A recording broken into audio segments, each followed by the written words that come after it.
اعوذ باللہ من الشیطان الرجیم بسم اللہ الرحمن الرحیم صلی اللہ علی رسولہ محمد وآلہ واصحابہ وبارک وسلم علیہ صلی اللہ علی رسولہ محمد وآلہ واصحابہ وبارک وسلم علیہ۔ عمران شیخ،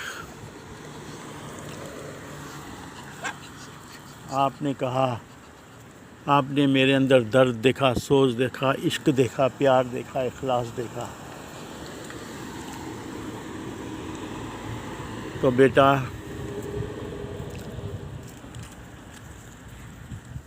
یہ عشق، یہ درد اور سوز، یہ عشق کو جگانے والا بھی تو ہونا چاہیے نا۔ یہ عشق اور سوز، درد تو بہت لوگوں کے اندر ہے، لیکن اس کو ابھارنے والا، اس کو جگانے والا، اس میں آگ لگانے والا بھی تو کوئی ہونا چاہیے نا۔ تو بیٹا، درد اور سوز تو ہمارے مرشد نے ہمیں دیا ہے۔ ہمارے مرشد صاحب غلام صدیق احمد نقشبندی کا یہ فیض ہے، نقشبندی سلسلہ ہے، سیدنا ابوبکر صدیق پہ جاتا ہے، اور الحمدللہ قادری، چشتی، سہروردی بھی ہمارے سر کے تاج ہیں۔ اور آپ بھی اتاری ہو، آپ کے اندر بھی درد، سوز، عشق ہے، سمجھے نا۔ تو اس کو اٹھانے والا، ابھارنے والا، جگانے والا تو بیٹا آپ تھے نا۔ آپ نے اس دن آگ لگا دی۔ آگ تو اندر تھی، سلگایا اس کو آپ نے۔ تو اللہ آپ کو سلگانے والا بنا دے، آپ کو آگ لگانے والا بنا دے۔ اور آگ بھی کیسی؟ عشق کی آگ، تیرے اپنے محبوب صلی اللہ علیہ وسلم کی محبت، غلامی کی آگ اللہ آپ کو عطا فرما دے۔ اور دوسرا یار، میں نے یہ بھی نوٹ کیا ہے کہ اللہ کے بندوں کو، بھوکوں کو کھانا کھلاؤ۔ ٹھیک ہے، اگر آپ کو طاقت نہیں ہے کہ انسانوں کو کھانا کھلاؤ، اللہ وہ بھی طاقت دے دے گا، انسانوں کی بھی دے دے۔ تو یہ اللہ کی مخلوق ہے، بے زبان ہے۔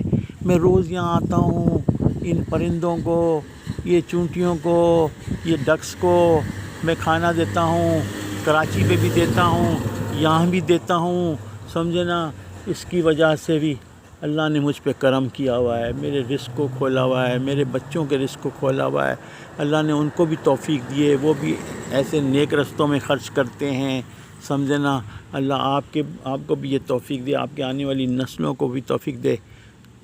بھوکے کو کھانا کھلاؤ، بہترین صدقہ ہے۔ اب یہ نہیں ہے کہ بھوکا انسان ہی ہو، چونٹی بھی تو بھوکی ہے نا۔ چونٹی کو کھانا کھلاؤ، اوروں کو کھانا کھلاؤ۔ اور آپ دیکھو اللہ کے سب ولیوں کے مزارات پہ کبوتر ہیں، پرندے ہیں، ان کو دانہ وہاں سے ملتا ہے۔ زندگی میں بھی وہ کھلاتے رہے ہیں اور ابھی بھی کھلا رہے ہیں۔ اور الحمدللہ مدینہ میں تو آپ نے دیکھا ہی ہے کتنا کبوتر ہے، مکہ میں دیکھا، بغداد میں دیکھا، اجمیر میں دیکھا، داتا پہ دیکھا، آپ نے کہاں نہیں دیکھا؟ کہاں؟ اللہ والے کے در سے انسانوں کو تو فیض ملتا ہی ملتا ہے۔ ارے ان پرندوں کو، ان جانوروں کو بھی ملتا ہے، عمران شیخ اس رستے پہ آ جاؤ، خرچ کرنا سیکھو۔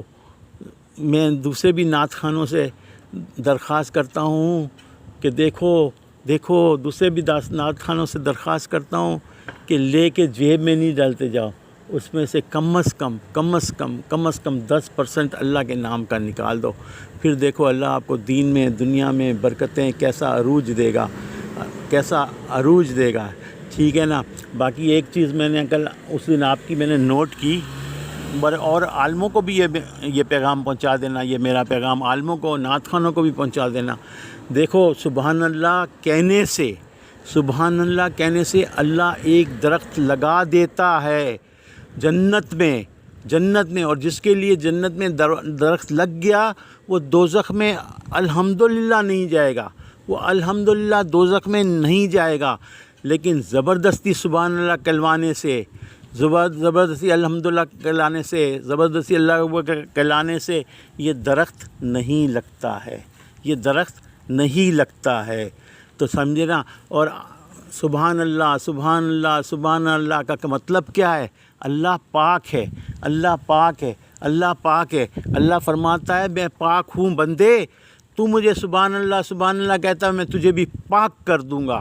لیکن زبردستی کسی سے سبحان اللہ کہلانے سے درخت نہیں لگتا ہے۔ آپ زبردستی کسی سے درود پڑھوا لو گے، درود بے خیالی میں بھی وہ درود پڑھ لے گا، بے خیالی میں پڑھ لے گا، اور اگر دل سے اندر کی گہرائی سے اس نے درود پڑھ لیا تو آپ کی محفل بھی مقبول ہو گئی، آپ بھی قبول ہو گئے۔ اور درود پڑھنا وہ اللہ اس کو قبول کرتا ہی کرتا ہے، نہ کرتا ہی نہیں ہے۔ تو درود پہ زور دو، زور اس پہ بھی دو، لیکن خود ان کے منہ سے نکلے سبحان اللہ، خود ان کے منہ سے لکھے اللہ اکبر، لیکن درود شریف نہ بھی نکلے تو آپ ان سے نکلوا دو، آپ ان کے منہ سے درود نکلوا دو۔ انشاءاللہ یہ درود جو ہے نا قبول ہی قبول ہے۔ اور قیامت کے دن میرے نزدیک وہ ہوگا جو دنیا میں مجھ پہ درود بھیجتا